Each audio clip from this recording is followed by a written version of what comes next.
and welcome to this Great Falls Public Schools Board of Trustees meeting of September 23rd, 2024.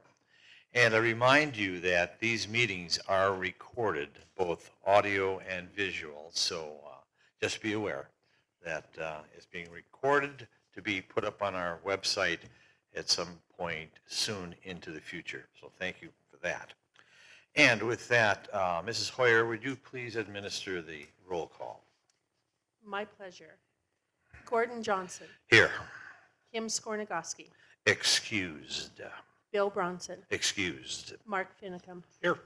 Marley Sunchild. Amy Thompson. Here. Paige Tarosky. Here. Happy birthday, Ms. Tarosky. Chairman Johnson, you have a quorum present. Thank you, Mrs. Hoyer. Ladies and gentlemen, would you please stand and join me in the I pledge allegiance to the flag of the United States of America, and to the republic for which it stands, one nation, under God, indivisible, with liberty and justice for all. I love that. That's great. I love it.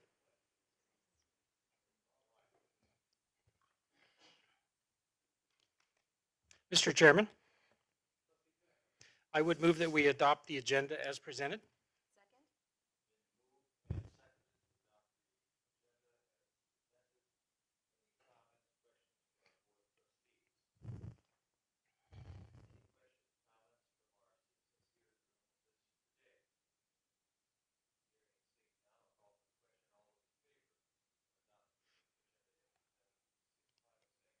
Aye.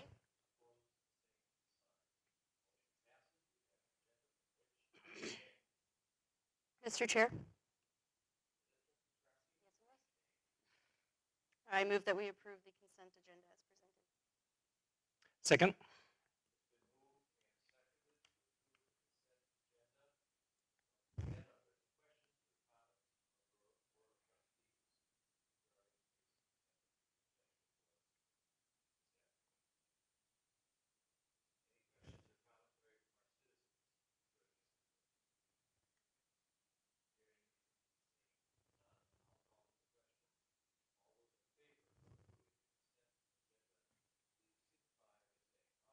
Aye.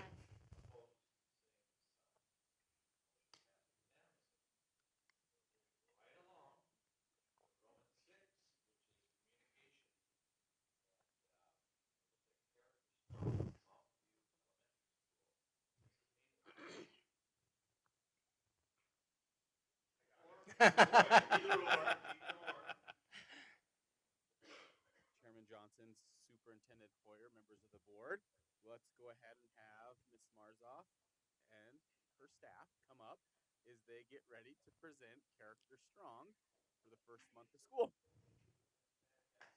Yay. I'm Mrs. Marzoff. I'm the principal at Mountain View, and I have two wonderful staff members that have decided to join us on this journey of character education.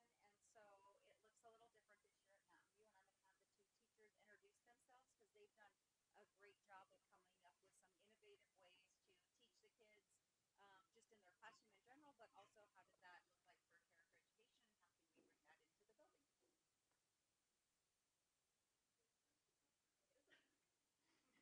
All right, I am Barbie Foster. I teach sixth grade, and so we really wanted to, coming over from Morningside, and we adopted this full-heartedly and believe that it can have that positive community and instill that in our students and our staff. So we wanted sixth grade to kind of lead the way with some of the things that we've been doing that these guys will tell you about. And I am Angie Shy, sixth grade teacher at Mountain View Elementary School. And I am the lucky one that got to bring two of my students with me to share all the fun stuff we've been up to. I have Breck and Egan and Emma Ray with me today. They want to share a little bit with you. Thank you for having us. I'm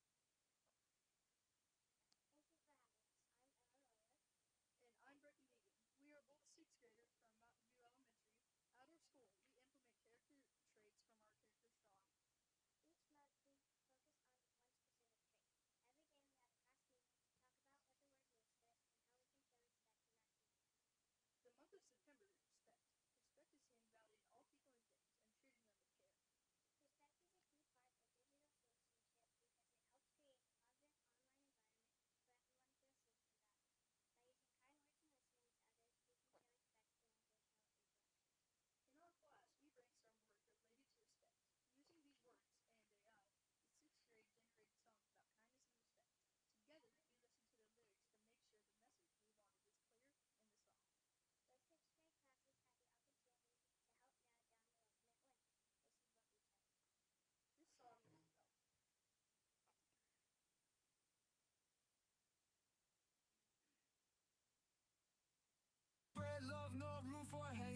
Smiles like goldfish in a lake. Open doors help them with their crates. Simple acts, trust they elevate. Kindness spread it wide. Respect each other's stride. Happiness let it ride. Together be the guide. High fives flying on the school bus. Positivity, it's a must. Bullies fade like old brown rust. Friendship stronger than diamond dust. Kindness spread it wide. Respect each other's stride. Happiness let it ride. Together be the guide. High fives flying on the school bus. Positivity, it's a must. Bullies fade like old brown rust. Friendship stronger than diamond dust. Kindness spread it wide. Respect each other's stride. Happiness let it ride. Together be the guide. High fives flying on the school bus. Positivity, it's a must. Positivity, it's a must. Positivity guide.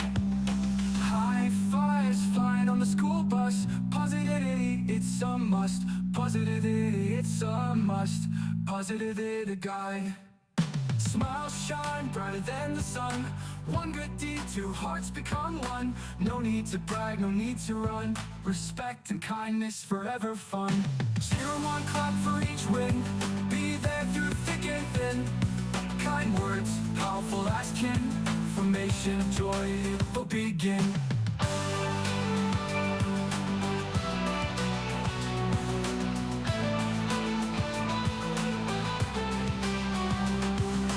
Kindness spread it wide. Respect each other's stride. Happiness let it ride. Together be the guide. Cheer 'em on, clap for each win. Be there through thick and thin. Kind words, powerful as kin. Formation of joy, it'll begin.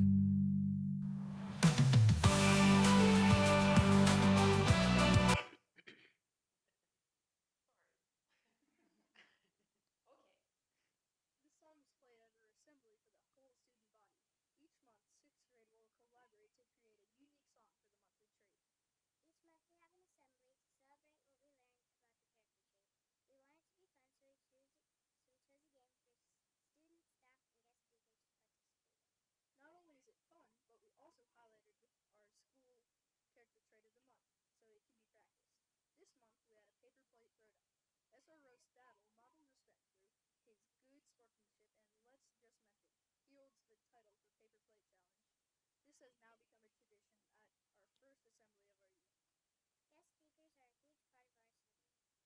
By inviting various members of our community, students can hear how these traits are important in our school community, but also in the real world. School Resource Officer Staddle was our guest speaker for this month for respect. He shared what respect means to him, how to show respect in all parts of school community, and the ways it is presented in his work. Throughout the month, all staff members watch for students who chose specific character trait of the month. Any staff member can submit any student to receive recognition. At the end of each assembly, student leadership members present those students whose names were submitted with the Character Strong Award. If you're interested in joining our assembly to see it in action, or you would like to be a guest speaker, please reach out to our principal, Ms. Marza, and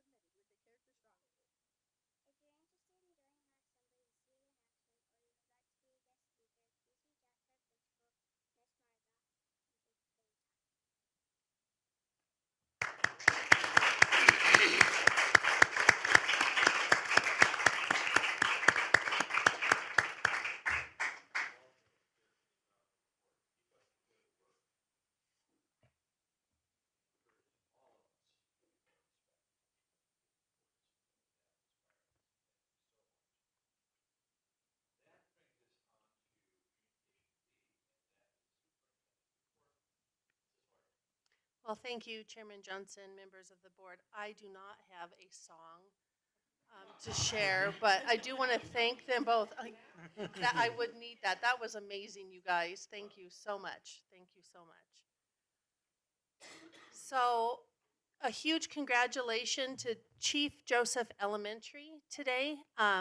Chief Joseph, if you haven't been able to see it on the news or read your email, at 11 o'clock today, the U.S. Department of Education announced that they had been named a National Blue Ribbon School. So they're one of 2 schools in the state of Montana. A huge thank you and congratulations to Principal Thayers for all of her work that she put into that. She is very busy this evening with the announcement. She is going to join us at the next board meeting to walk us through the process and what the award means for her and her staff. So if you see her or her staff members, tell them congratulations. On the 3rd Tuesday of September, we celebrate information technology staff. And I had Jeff Williams and his department, which is made up of 18 data and technology specialists and then the one district level administrator, provide for me a list of all of the things that they do to help us throughout the year. And I'm sure that there are some things that are missing. But as you take a look at the list, they do everything from repairing district equipment to the check-in security systems that we have in our buildings, the cameras, National Federation of High School Maintenance. And so for those of you who like to watch our sporting events and activities online, they're in charge of that. They do iPads and EdHub. They run the help desk. My favorite was probably the general tomfoolery that was listed up there on the technology staff. I can say that they've had to ask me if my computer was plugged in and turned on a couple of times in the last week. So there's all sorts of things that they do for us. They run our phone systems, they run iVisions, they do our Know Before Security training and our websites. You name it, they do it. When I asked Jeff to provide me a statement about what his staff does, he said, these people are the backbone and the first line of support that ensure we can live and work using the level of technology that make our lives possible. So a huge thank you to our IT staff as we celebrated them that 3rd Tuesday of September. Speaking of celebration, we had recently a Night of Champions at Great Falls High School. It was a way to honor the legacy, pride, tradition, and excellence. And they hosted, this was their very first. You can see Amy Kuntz right there in the middle. Amy, Zach Ringler, Jeff Hobble, Mike Henneberg were huge in making this evening come together.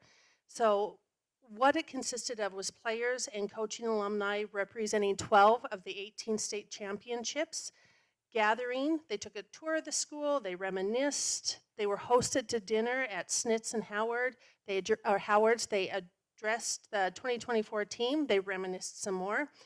And then they were recognized at the game against Belgrade, where their families and friends were guests of Great Falls High and Great Falls Public Schools. Just so you know, Bob Winterout there at the bottom, he was a member of the team that hung the banner in 1948 and 1949, which was amazing to visit with him. In 1948, just so for those of you who are not history buffs, that's when the Berlin airlift began. That was the year that Gandhi was assassinated. The very first Porsche was completed in June. The first monkey astronaut was launched into space. Israel was created as a state. President Harry Truman banned racial discrimination in the military, and the Frisbee and Velcro were invented, as was the Wurlitzer jukebox. There's another slide that shows pictures of them.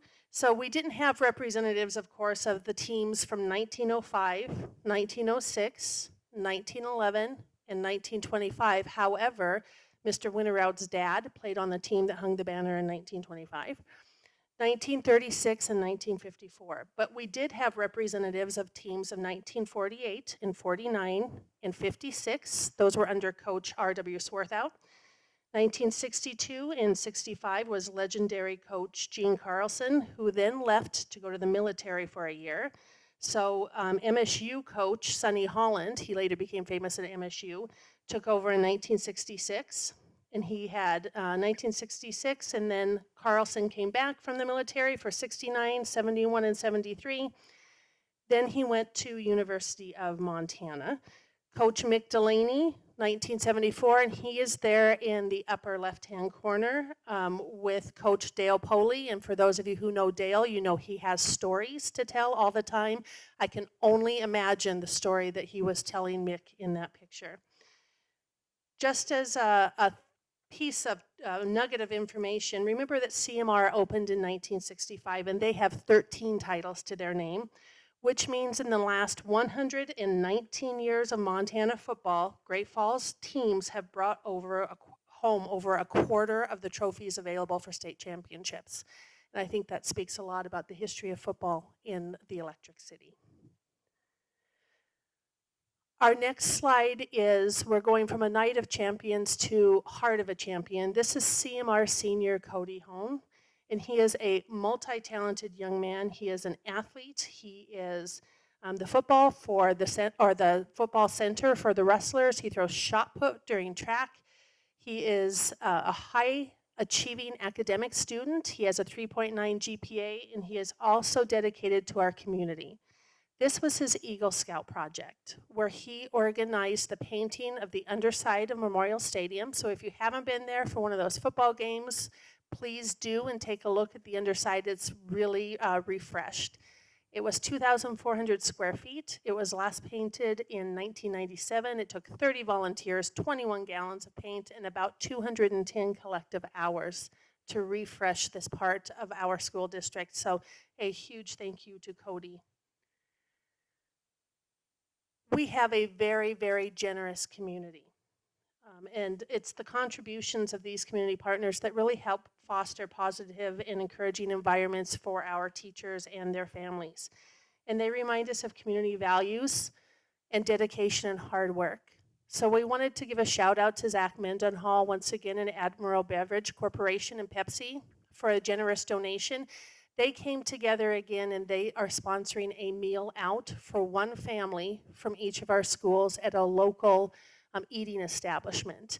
Zach strongly feels, as does his wife and family, that one of the most important things that you can do is to have dinner with your family. And he realizes, as do many of the people at Admiral Beverage Corporation, that not all families can afford a meal out, so they wanted to provide one for every school. Sletton Incorporated also showed their support of High School House. They provided the safety t-shirts this year for our students. In addition, and in partnership with our community, the Great Falls Public Schools Foundation, a huge thank you for their support of teachers' continuing education and classroom enhancements. We've had the Great Falls Public Library, City County Health Department, Great Falls College MSU with the Dolly Parton Imagination Library. We have churches and faith groups in our community, and Malmstrom and the Great Falls Realtors helping with rising readers, United Way with early childhood education, and then as well as churches, United Way, and the PTA. And at this time, I'm going to call Dean Jardee up to the lectern and have him speak about Montana PTA and their Every Child, One Voice. Thank you, Superintendent Hoyer. I love saying that, by the way. It sounds great on you. And and Johnson and school board, thank you for having me here tonight. I did want to just make a quick introduction. I'm here tonight as Montana PTA president. I'm also on the United Way staff too, so thank you. That was very nice. But I wanted to introduce someone tonight because I know she has to leave, and I promised her that I would introduce her. Jamie Marshall. I think you all know Jamie because she works a lot with kids education. Yes, but I asked her to come tonight because I wanted her to share about a legislative event coming up. If you would come do that real quick, and then I'll go on with what I'm talking about here. Thank you, Dean. Thank you so much. Thank you. Great to see you all this evening. Thank you. Dean and I were in a community meeting last week where we were announcing this event. Some of you are well familiar with it already, but we'll make sure everyone is, and anyone in the room is invited. October 24th, Kids Education Yes for a number of years now has hosted an annual event in collaboration with our business community. So the Chamber and Great Falls Development Authority along with GFPS, and then Key are hosting an educational event to come together and learn more in preparation for the legislative session. And I believe Dean is going to speak more about advocacy efforts and what we can do to support our children and our students and our teachers in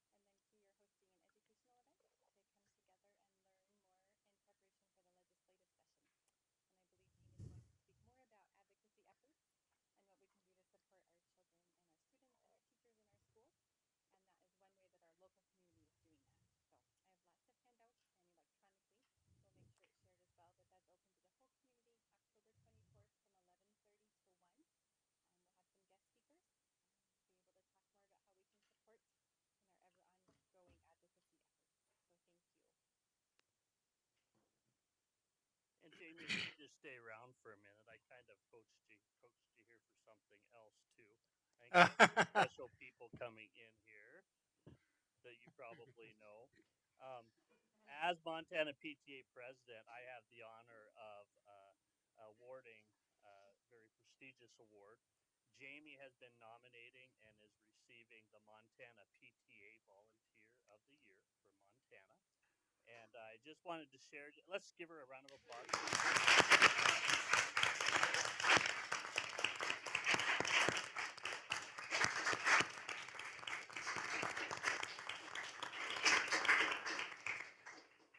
And just as Jamie is so busy, it was so difficult to get her here tonight because she had lots of commitments. And she even texted me this morning, said, I just don't think I can make it there. I've got this kid activity. And so I went in the back door and called Dr. Marshall and I said, I need help. Mayday, mayday. So he helped me out. So I just wanted to share just a little bit from her application, and then we'll let you get on with your lovely meeting here. So her application says Jamie has performed outstanding work in the PTA at both Lincoln and East Middle School PTAs, being an integral part of various initiatives and committees. Notably, her recent contributions to the Lincoln School Playground Committee have been exceptional. Jamie has consistently worked towards fulfilling the goals and objectives of the PTA by promoting collaboration, promoting advocacy, and community building. Jamie's commitment extends beyond the school PTA, showcasing a broad and meaningful engagement with various community initiatives such as Kids Education, yes, right? Um, the Dandelion Foundation, PCAN, Parents and Children Advocacy Network, and No More Violence Week. She is instrumental in those things. Through her involvement in these organizations, Jamie has consistently demonstrated a deep commitment to improving the lives of children and families. I needed to share one of the letters. I'm not going to share the whole thing. I want to because I cried every time I read it. This actually comes from a friend of Jamie's who has worked with her in a lot of capacities. She's unable to be here tonight. Elizabeth Hill wrote this. Can I just share a few of these things here for you? Jamie Marshall's unwavering advocacy for education has significantly impacted the Great Falls community and beyond. She consistently champions, back to your champion word, the needs of students and teachers, ensuring that their voices are heard and their needs are met. She champions better facilities, strong mental health support, and advocates for those in poverty. She is a tireless advocate for our teachers, recognizing their invaluable role in shaping the future of our students.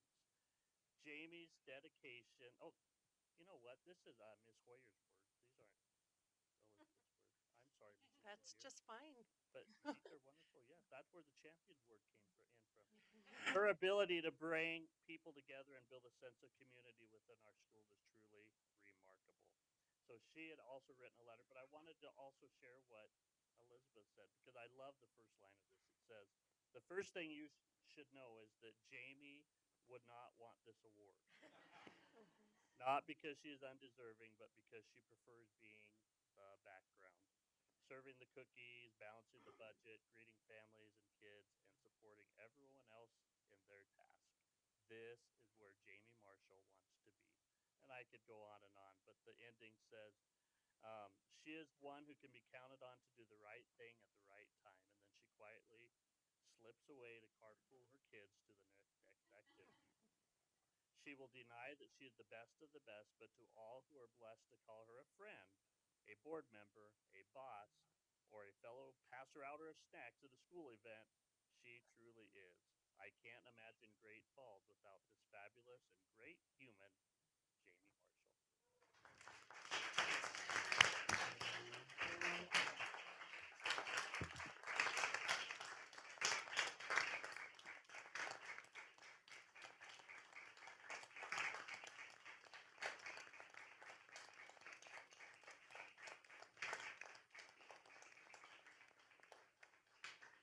Normally we present this at our Montana PTA convention, which is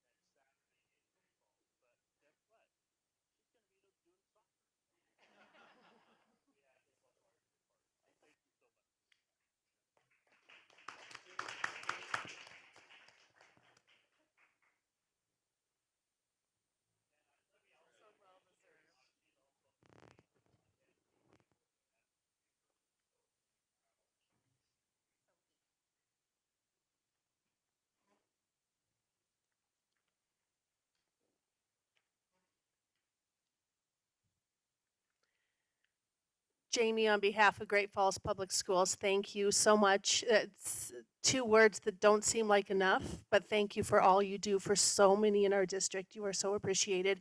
And Dean, I can't believe we finally figured out how to sneak this one through. So it was good, but congratulations. Sometime I will share the text messages I was getting as he was calling your husband. And so they're quite sweet, but thank you. You change lives. Thank you for all you do.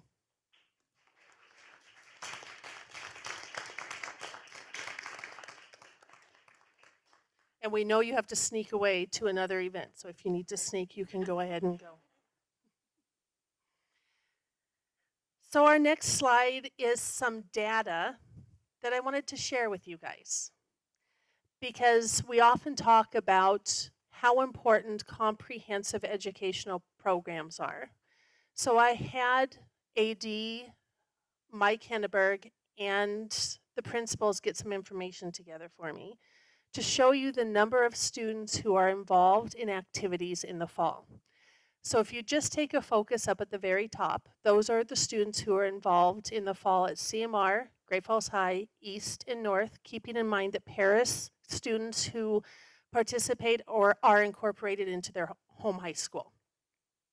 If we look just at that, 24% of all students at middle school and high school participate in a school-sponsored sport during the fall. Then I got thinking, there are so many other groups that come together to support the students and families who are participating in sports. So we counted the pep band, the cheerleaders, the spirit squads, and the JROTC who present the colors at our events. When we add all of those together, and those are all, by the way, events that happen outside of school, students' own hours, parents running them back and forth to practices, all of that up there. 33%, or 1 in every 3 students, is connected to their schools because of sports and the activities that support our schools in the fall.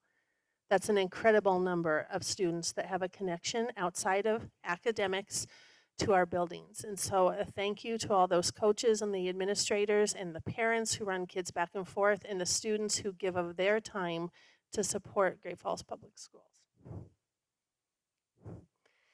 And my last one is one that is more serious. As you all know, we have been having rumors and hoaxes about threats to schools coming in. So I wanted to share with you and with our community that when the threats come in for school safety, and we always, always take those threats seriously, it has consequences to them that usually the person who is pushing them out originally understands, but the people who pass on the rumors don't always understand. When we receive those rumors or those hoaxes about threats, it really impacts the abilities of students to learn and teachers to teach because it causes anxiety. There's so much violence going on in our world with school violence, and it takes them to a place where their brain can't focus on the math or the reading, the social studies, the English, the game at night, the band class, the swimming class, you name it. It reroutes community resources. When these happen, we often have 2 SROs that respond to our schools, and that's on the front side.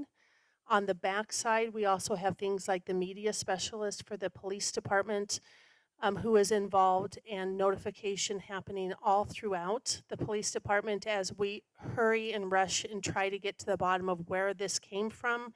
Is this legitimate, or is this not a viable threat?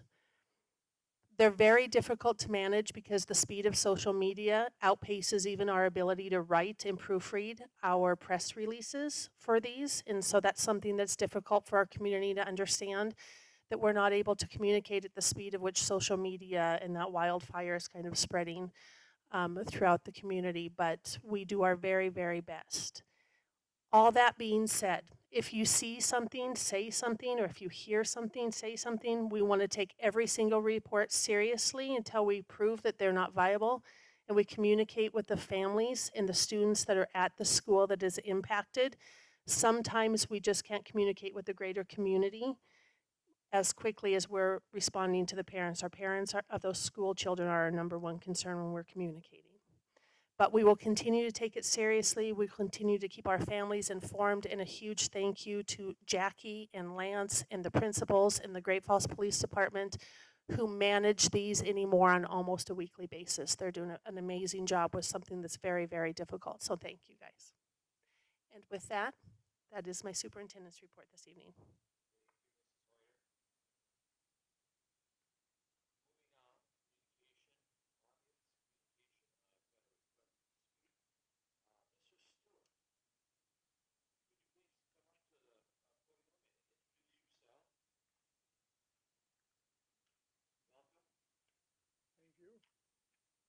I just have a question. Um, I got my last grandchild through the system. He's in boot camp right now, the Marines. And my question is, do they teach writing anymore? Handwriting? Or is it all supposed to be on a computer? Anybody? So Chairman Johnson, if I may? Yes. So yes, sir, we do teach handwriting. I wasn't exactly sure the grade at which it is taught, so I leaned on an expert who is here with us who has taught elementary school. And it is not taught as a standalone, probably like you or I had it when we were in elementary school, but it is woven throughout all of our curriculums. Cursive, I believe, starts in 3rd grade, but it is taught all the way through. But we can have our curriculum experts verify that for me, and they'll be contacting you. Okay, well, that's fine. I didn't know, I talked with him. He lives here in town. I talked to him. I didn't write him over the years. And the first letter we got, my God, you could not even read it. My wife, I'm probably the oldest one in the room here. I'll be 86 in another month. But things were a lot different then. But we had one heck of a time, and so did his parents. They graduated back in the 60s. And the first letter he wrote, we could not decipher it. Came from Mongolia, as far as we know. And so we graped to him. And I brought the last one we got. And he must have concentrated and slowed down a bit because we got something out of this one. Not much, but it's just, I couldn't believe it that, granted, things are a lot different back in the 50s when I graduated than they are now. But he said they didn't get taught how to write. He doesn't have a signature. I don't know what he's going to do if he ever goes to write a check or use a credit card to sign the receipt, because he doesn't use a credit card or a debit card, whatever they might have in this day and age. And it's just, I couldn't believe it that it was that bad that they have a little more, only 1 year, you say, to get to 1 day? No, it's woven throughout their entire curriculum from kindergarten to about 6th grade. And they really focus on cursive, it sounds like, in 3rd grade, but I will have our curriculum folks verify that for me. Okay, well, I'd like to have somebody I just made a copy of the letter just to see what what they're doing. And his dad and his uncle, one went to Great Falls and one went to Russell, and their um, autograph, I guess, is, oh my God, you can't understand it even. But it must not have hurt my oldest son because he's a captain in the Navy. But I can read. It's I can't read the word here.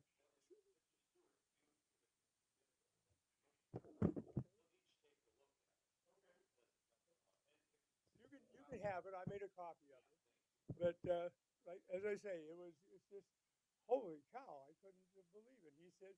He told me that they didn't.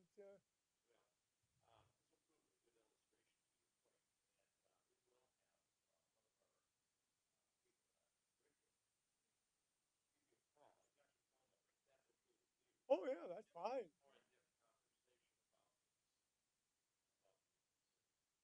Yeah, I was just wondering because, like I say, his dad and his uncle, they have the worst handwriting. I can't even decipher it. If I didn't know what it was supposed to say, I would. So just curious. You bet.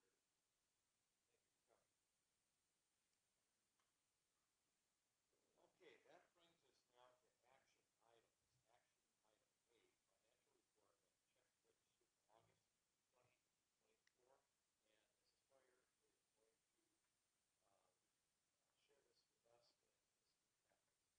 absence. I am. So he put a lot of pressure on me this board meeting. So before you, you do have the financial report and check register for August of 2024. A big thank you to Pam Ramstead for pulling this together for us. The check register and bank reconciliation are up to date and they're up to date and timely information for you on revenue and expenditures, fiscal operations, and overall financial position of Great Falls Public Schools. Trustees Bronson, Finicum, and Tarosky act as our board liaisons and they review this financial data in detail. So with that, the board is requested to accept the monthly financial report and approve the register of payments for August of 2024.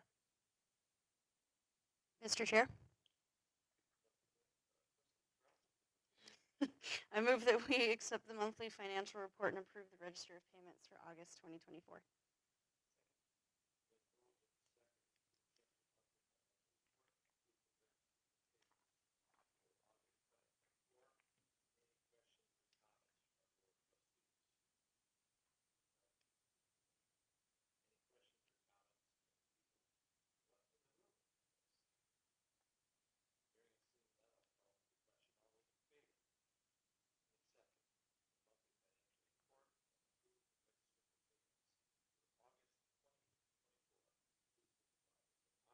Aye.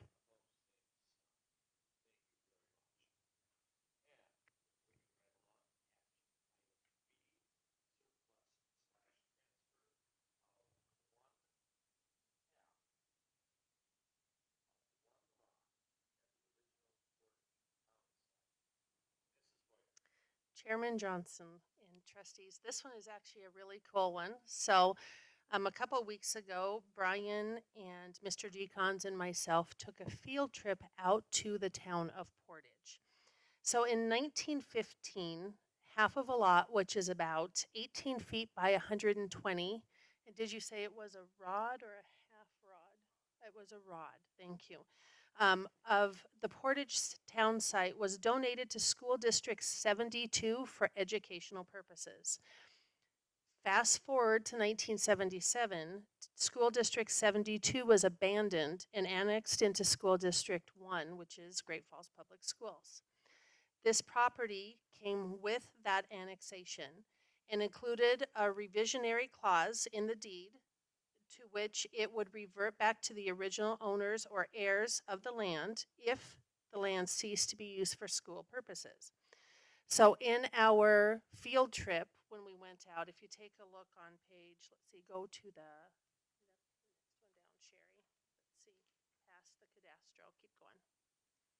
So right there, you go across the railroad tracks and you're on a gravel road, and right as the road bends is this very, very narrow strip that is sandwiched between an agricultural field and the easement for the railroad tracks. There is what appears to be a former foundation of a school that sat on that site of the town of Portage. There are some old bricks and some big rocks, but there is nothing there but a telephone pole, to be honest with you, right in the middle of that 18-foot wide swath. It sets, you have the township, the section, township, range. You also have the geocode available to you to look at. The wording off of the deed said that it is understood that said half lot is to be used for school purposes, and should it cease to be used, so it shall revert back to the first parties again. And the current landowner is looking to sell that property. It's important to note for folks here and for the board that that is not our property to sell. It is only our property to use for educational purposes if we were to put another school on that piece of property. So at this time, we bring forward two options available through MCA 20-6-604. And it is either number one, to conduct an election seeking authorization to sell the land, which we can't do because it's determined to be just for school purposes only, or two, adopt a resolution declaring the property obsolete and authorizing the disposal of the property in a specific manner. If option two is chosen, once the resolution is passed and the required posting occurs for a specific period of time, Mr. Patrick will post it in the Tribune. Then the district may dispose of the property in the manner and return it back to the heir or the landowner per the deed that was originated in 1915. So with that, it is recommended to take the steps outlined in option two of Montana Law 20-6-604 that allows us to dispose of the property and adopt the attached resolution in your board packet. Mr. Chair, I move that we take the steps outlined in option two of Montana Law 20-6-604 that allow for the disposing of the property. This includes adopting the attached resolution. Second.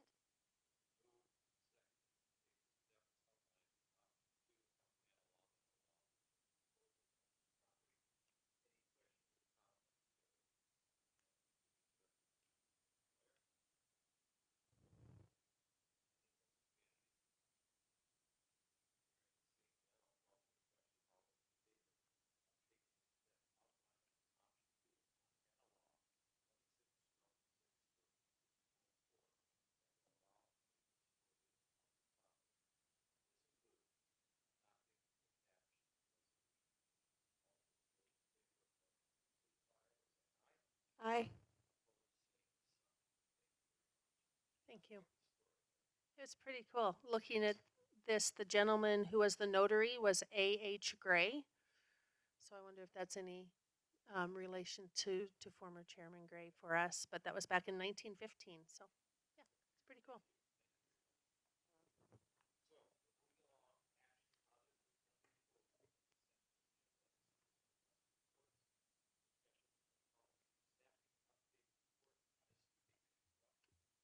Good evening, Chairman Johnson, members of the board, and Superintendent Poirier.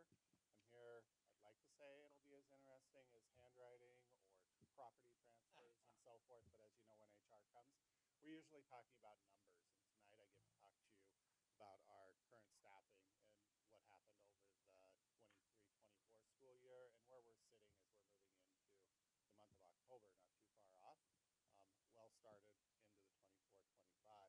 So as you all know, Great Falls Public Schools is the third largest employer in Great Falls, behind Maelstrom and Benefice. Brings its own sets of challenges with us. We employ about 1,903 staff members at this point at any given day. That changes and moves dramatically at times when we're hiring supplemental positions like coaches at the middle school and so forth. It can move quite a bit over the course of a day, but we usually generally stay somewhere around that 1,900. If you look at the total number of employees that we employ over the course of the year, it's probably closer to 2,400, and that's the come and go and the turnover that we're hiring. People come, they leave, and then we replace. We have the 21 schools, about 10,000 students in our district, and really it's 85+% that we spend on our salaries for these employees that we're employing. But we do believe that our schools need to be there for our students. We need to have clean buildings. We need to be able to serve them food, make sure our technology works like we've heard earlier tonight. Being able to monitor our playground, remove snow, and the list can go on and on and on. So it's important. Every one of these individuals is plays an integral role in educating our students in Great Falls. We know that staffing is going to continue to be an issue in Great Falls. It doesn't matter which organization you go to. You can go to Benefice, you can go to the job companies in I think a lot of it, there's some fear out there as well with the projects that are coming in with Maelstrom and who's going to be able to jump ship in the right situation to take over pieces of the Sentinel project as well. We have great IT teachers, we have great grounds crew, engineers in our building who take care of things, and can't hold that back. That is a concern of ours when they come in and start offering positions. Will we have some of those individuals that jump at the opportunity to work for the private contractors? But that's a wait and see, and a wait and see even for a timeline as we continue to hear and we see. But we're going to continue to work aggressively to make sure we're filling these positions as well as we possibly can. When we talk about Great Falls Public Schools over the last 4 years, especially since COVID, staffing has really been at the forefront. We've spent more money in those last 4 years probably than the 8 years prior to it, investing in our employees and the recruitment of these individuals. In ways, it was a little bit easier because we did have the ESSER funds that supported us in there, but now the ESSER funds are gone, so we have to find alternative ways to attract these individuals using some of the same methods, but obviously it won't be at the same level. But getting that information out to the different colleges and universities. For our new teachers, spreading that word out. Last year was the first year we used digital marketing with teacher recruitment. We advertised out of Billings, Bozeman, Missoula as well. And that seemed to get a lot of hits out there. Marketing looks very different today than it even did 5 years ago in how you contact those individuals through those social media platforms rather than a TV commercial or a radio commercial because many people just don't see those anymore. During the last 3 years, we have used events in Missoula and Bozeman. We've used the Dinner on Us technique down there. We've hit all the job fairs. We've had the high voltage weekends that we've invited the students up. Last year, I believe we had about 40 individuals participate in the high voltage. Out of those, there were about 23, 24 that were eligible to be hired this year. Others still had to do student teaching or were moving into an education program. We did offer 16 positions. Last year we were down a little bit on who we actually picked up, though. There were a lot of personal pieces that came in, or they were offered positions before we had the opportunity where they were student teaching. And I believe the total count was 9 that we actually hired in our classrooms at that particular time. Kind of a mix between high school and middle school as well. We do still continue to run the high voltage and figuring out ways to meet with our students with the Dinners on Us out in the major universities in Montana.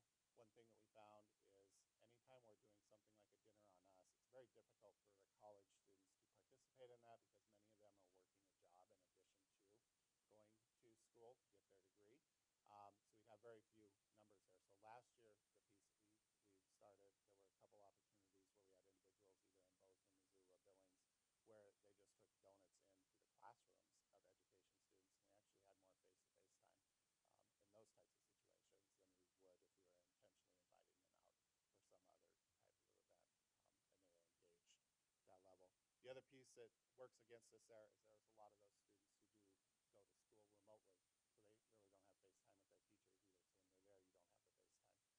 But we're allowed to get the contact information and put out those invitations as we go along. We do look forward to the next several years working with Western Montana, University of Western, down there in our core school, who currently has 13 teacher assistants over there working through the program to become teachers down the road here in about 2.5 years now. And hopefully we're able to keep those right here in Great Falls for our students to continue to grow and learn along with it. Over the course of the last 3 or 4 years as well, we've worked really closely with OPI and doing our very best to make sure that we're in accreditation because we know that's not a place that we want to tinker in when we're a non-accredited school. So we do always work with our individuals and universities to find ways to find provisional licensure. We actually have 2 counselors right now that are on the provisional through MSU Billings. We've hired just since last spring 2 IT teachers who are working on a Class 4 alternative license. This year, again, we do have 5 emergency authorizations that we're using. And just since convocation, we've hired 2 teachers and 1 SPED teacher that will be joining us from California, I believe, Las Vegas. He'll be joining us here at the beginning of October, which is very exciting for us because that's one area that we are concerned about is the number of professionals that are going into special education. We do need to see that. And just today, we were able to hire one of our counselor openings to fill. So now we're down to one counselor position. If we talk about how it looks when we talk about our new hires, applications, and turnover, in the past, if you look at the chart that's on the left, when I came in here last year, I kind of followed the routine that was going on and the information that you were given in the past. But this first chart on the left-hand side talks about the change from year to year. However, when we talk about change from year to year, I think that's great, but we also have to be looking about how it's changing over the long haul. So I've added a second column in there, and that second column is showing what a 5-year average looks like in comparison, because sometimes you do have drastic changes with 1 year, but it really isn't a big change. Something maybe happened out of the ordinary. Sentinel project would be one of those down the road that has a impact on us that we don't know what that's going to look at. But if you look at year 21, 22, in comparison to any of these here, that's the year that we were starting to come out of. We were still hard into COVID, and then we were coming out at the end. That number looks very, very different. So it's kind of one of those outliers that's on there, but it's still something that we have to pay attention to as we go through. So just a couple highlights on here that I've noticed. You know, when we look at our turnover for this current year, we had about 311 employees leave us, and we hired 290. That's within a little bit of reason. It's not a horrible number to be off by. However, I'd rather see that at a wash of 0. So we're hiring the same number of people that are leaving. But in comparison to what it has been at different times, pretty happy with that. When we look at it in terms of 23-24 school year and where those people left and they went to, 55 actual retirements. And retirements means they're collecting retirement when they leave our organization. Out of those, there were 25 teachers that retired, 3 engineer custodians grounds, 1 teacher aide, 2 food service, 3 exempt secretaries, 1 medically related personnel, and a psychologist, 2 warehouse, and then 18 other miscellaneous individuals. And when I say miscellaneous, they go down to like a sewing person within the organization that's been there for a long time or others. So that's why they're not all listed completely out there. We had about 242 resignations across the district. Last year, 45 of those were teachers. I believe there were 5 leaves that were asked for in there. That doesn't mean they're gone. We did have a couple of the year prior decide to leave, but I did not bring that number with you tonight. 24 engineers, custodians, crafts, and grounds, 37 teacher aides, 51 paraeducators, 17 food service, 8 clerical, 6 exempt secretaries. I really want to point out that 6 exempt secretaries and those 8 clerical. Those are very critical positions within our district. When we look at those are people that have a wealth of knowledge over time. So last year when you look, we think about, not that Sherry is not awesome to be in that position, but we had Cindy leave with all those years of service, not just in the superintendent's office, but down in HR as well. We had Katie Allen leave from the payroll office. Those all just add up over time, and we're finding great people to fill those positions, but with that, they have to learn the organization along with it, which makes it a little bit difficult. When you talk about the clerical side, we look at Great Falls High, just had a finance person retire there. So that's just somebody who it's very difficult that understands not just the school, but they understand Great Falls Public Schools. They understand the rules and the process that you have to go through to file those pieces. So those are just all rebuilding pieces as we go through, and we have individuals that leave. 4 data center individuals. Those have been the individuals that work under Jeff or Tom Herring prior to. They're people that understand our networks, our programming, rebuilding those pieces as well. So lots of challenges along the way. 1 warehouse, and then 49 miscellaneous staff. I know all the supervisors, especially Brent and Jessa from the buildings and grounds and food service, would always want me to make sure I point out when we look at these resignations, some of them only make it a week or 2 weeks, and they just come in, and it's just like a quick, they hire, we barely get them in the door, we train, but more often than not, these are individuals that are here for less than 6 months that are walking right back out. So we put our time and effort in there to get them hired, just get them to the point, and then they're moving on to another position. It's frustrating for them. 14 terminations along the way. Those are individuals, majority of that would be people who quit coming to work and just never show up again when we talk about terminations for the most part. Since July 1st, 2024, we have hired 64. We have to add in those couple that we've hired here just recently, so probably about 66. 3 administration with a mix between building administration and central administration as well. Of course, Mrs. Hoyer would be counted as one of those with Mr. Moore stepping away last year. Paraeducators, 23. Aides, 26. Engineers, 6. And food service, 11. Continue to work with these individuals over time, keep people in there. Once we have that initial training, get them into a spot where they can be successful, it's a lot easier to keep them retained and a lot makes more financial sense to do our best to keep them there as well, because it's a lot of time and effort. And that time and effort eats up our administrators and supervisors' times, as well as mentors and peers within those groups. Right now, we are still looking for individuals. I just happened to notice this morning where it said teacher aides. I think it says 60 up there. That obviously was my fat finger, and it must have been really fat because it was supposed to say 30 on there, so it had to jump a few keys.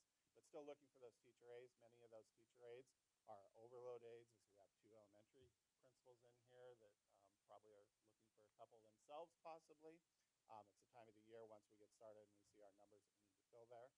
Food services, we're still looking for about 8 individuals, would get us to full. Custodians, 9. Another big concern are these next 2 right here, the paraeducators for special education and special education teachers.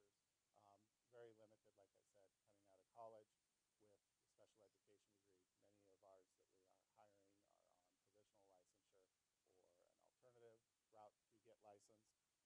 But the great thing about being in Great Falls Public Schools with awesome teachers and professionals, we have the resources in order to do that. Lance has been a great advocate of working with MSU Billings and Western to make sure we can make that process work and get it done in a timely manner as well. Down for intervention teachers as well. And then when we look at the elementary classrooms that we condensed, it's very similar to last year with 6. However, if you would have been sitting in there talking with Heather, Lance, Jackie, and myself about August 1st, we really thought we would probably have 7 or 8 combo classrooms. We were able to do the recruitment that we needed to get to the point where we didn't need the combo classrooms. So that was a win, but is it the best? We're going to continue to get there. We want to make sure we get those classrooms filled. Lucky for us, we do have 3 or 4 student teachers in the district this fall who are doing a great job, and obviously we're going to try to get their names on the applications, and hopefully maybe even mid-year we'll be able to fill the highest priority of those positions that are there. Again, we have the counselors. We still hired the 1 today, but we're still looking for 1. So in short, hiring and recruitment is a challenge right now, but we're doing our very best. We're reaching out to everybody that we can find and getting them to have an opportunity. Sometimes we have individuals that it's just we can't hire you, and we do have some of those that are just playing the game, or we have some that apply every single time and you offer an interview and they look qualified and they never come to interviews. Everybody deals with those same things out there in the world as well, but we're doing our best to get the right people in front of the students with their coworkers so we can do the best for Great Falls Public Schools. So with that, I'd be happy to answer any questions or comments. Yes.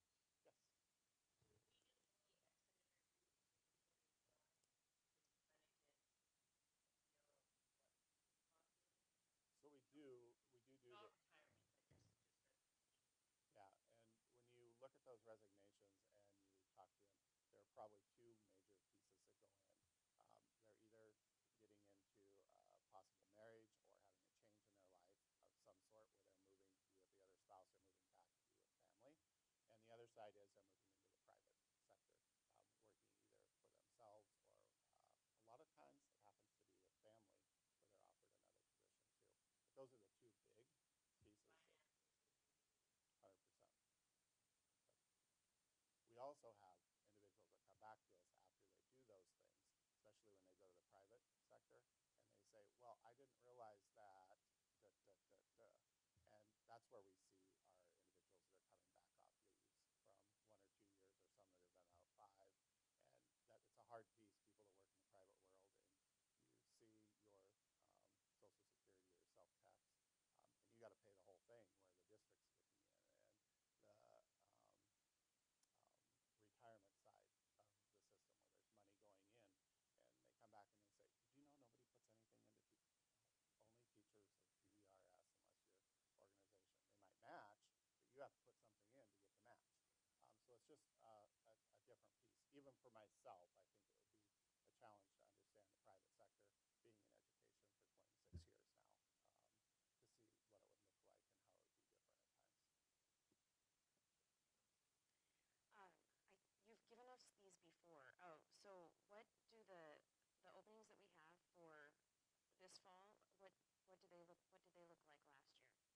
Oh, I don't have those right in front of me. They were very close when Sherry and I were going through the numbers, though, especially when you look at aides, paras.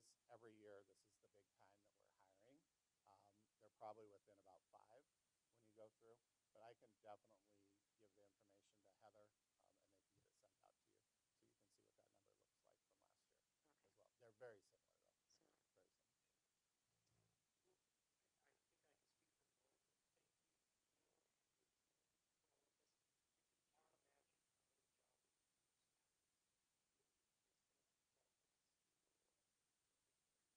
You're welcome. We've hired 2 new individuals in there, moved 1 around, and they have all done a fabulous job. Our 2 new hires, the sub clerk and our main office person there, they've both just stepped right in and picked it up. And moving Shannon over to the licensure side when Susan left, she hasn't missed a step. She's right in the flow of it now.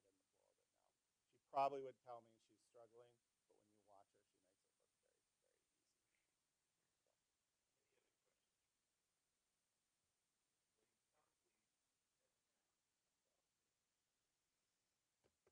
So. Any other questions? Well, you probably said enough about me. I don't know. I'm coming up next.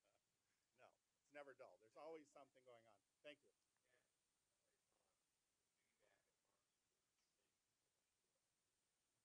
see you back at Marks for the state professional development. You're welcome. Thank you. All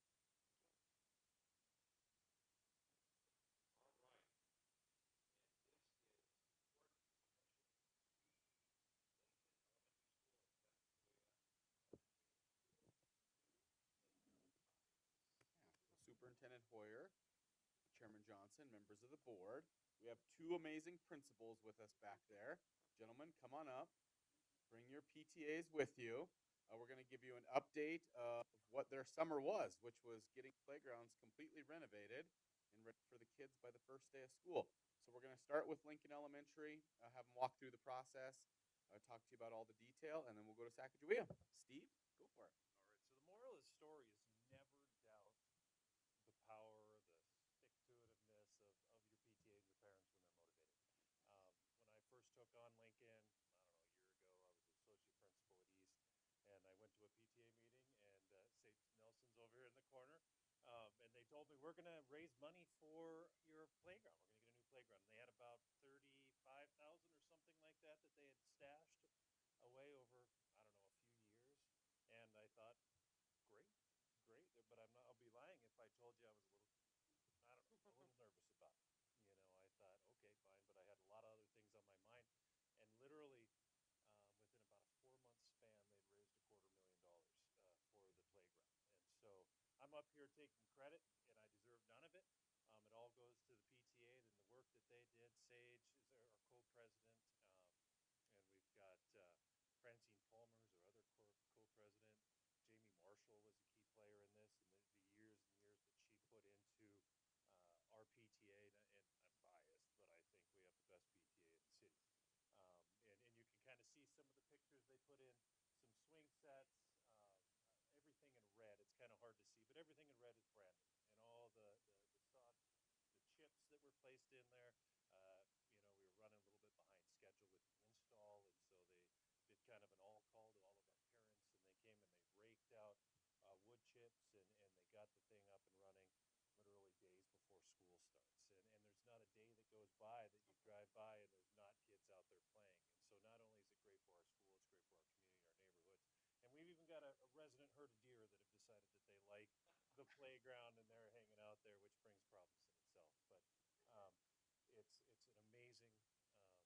accomplishment. So we put in everything in red, and you can kind of see the track on the left-hand corner there. We do our annual walkathon out there, and we're going to use that track instead of having kids walk down the one-ways and having, a dozen or so parents keeping kids away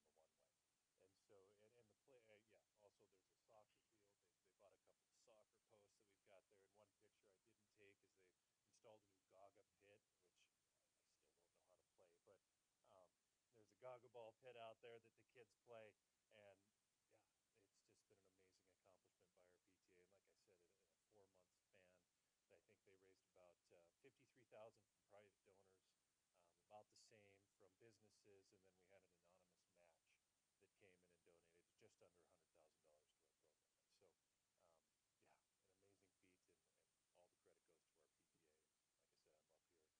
Great story. Awesome.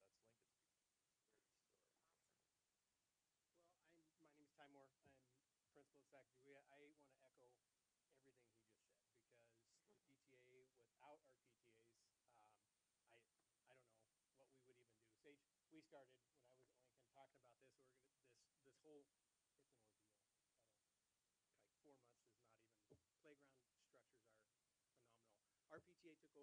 Sarah Goldsmith is our PTA president. She has a very, very vested interest in this playground with her daughter, and it was a there was a lot of tears, blood, sweat, and tears that went into this playground because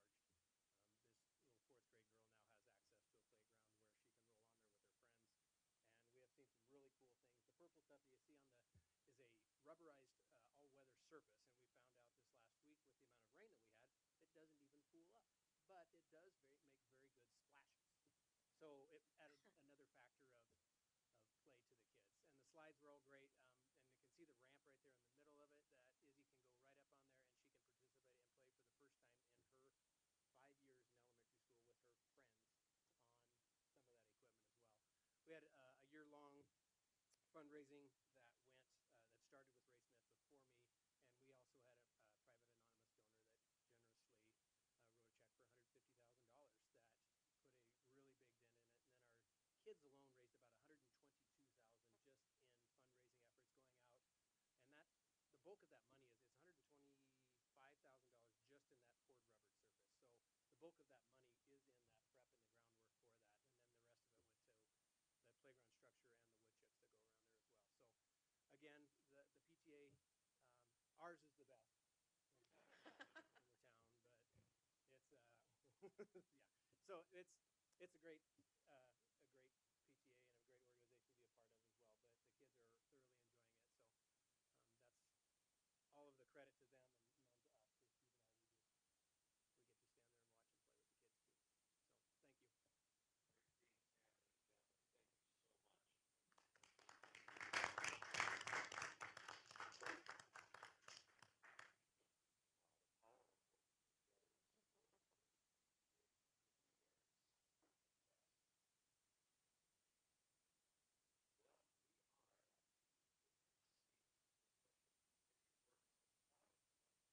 I've seen those on Facebook, many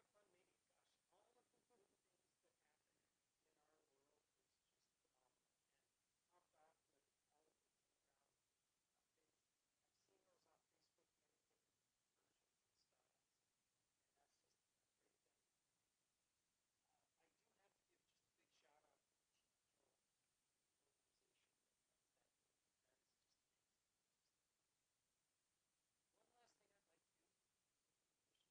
have to give just a big shout out to Chief Joe and the organization that runs that building. That is just amazing. Just phenomenal. One last thing I'd like to do, with your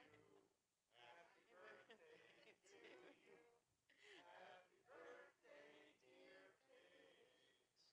Happy birthday to you. Happy birthday, dear Paige. Happy birthday to you. Thank you. Now don't call on her next. And cupcakes too, so thank you. That's Thank you, Sherry. Heather. Thank you for cupcakes too.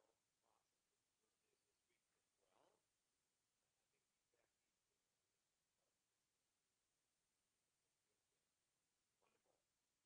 What do you want to say about that? Great. Yeah, well, I think what a great meeting. So many positive things.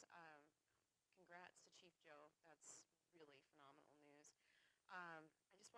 also just thank you, Superintendent Hoyer, for pointing out all of our partners that we have with the school district, because it really is truly amazing what partnerships do, like including what they've been able to do, partnering with our PTAs to help with the playgrounds. That's a great example.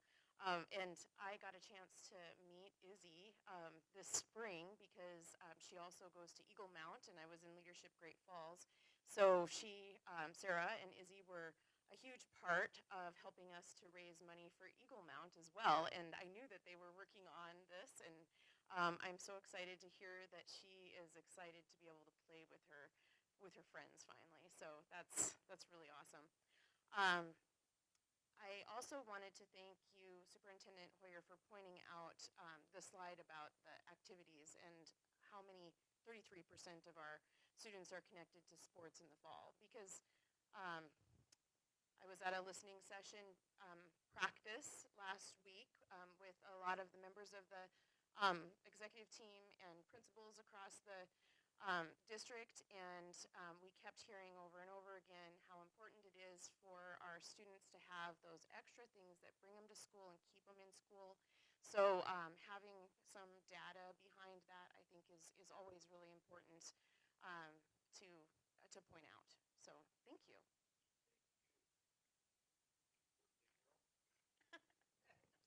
Thanks. Thank you for the birthday wishes. She's not here anymore, but congratulations to Jamie Marshall on her award. Very deserving. There's so many district events I see her at, and she's always there. I really liked our character strong presentation. I think it's a great thing that we have in our schools, and my kids come home talking about it too. And I got to go to the groundbreaking for the high school house. It's really fun to see the change in the kids from the fall to the ribbon cutting in the spring. It goes from nervous excitement to accomplishment and excitement. And it's really cool. And then for our gentleman with the public comment, it's a good letter. I wish he could read it.